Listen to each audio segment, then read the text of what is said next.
Bumelta po ang alkalde ng lungsod ng Davao, Sara Duterte, sa puna ni Senadora Laila de Lima na hindi raw kinukonsidera ng alkalde ang katapatan bilang mahalagang usapin sa eleksyon.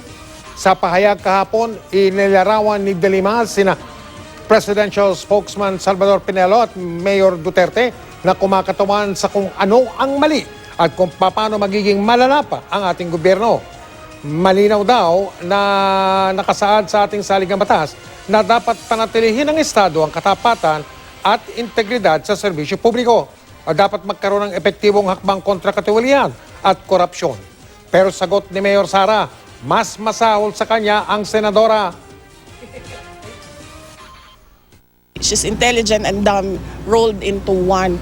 Dinidescribe niya yung sarili niya kapag sinasabi niya, I'm wrong and I'm worst in government. She's even in a worse position kasi nasa kulungan siya for lying about her. The courts are scrutinizing her claims and her involvement in the illegal drugs business. Sinisikap po ng GMA News na makuha ang reaksyon ni Senadora de Lima sa mga pahayag na yan ni Mayor Sara.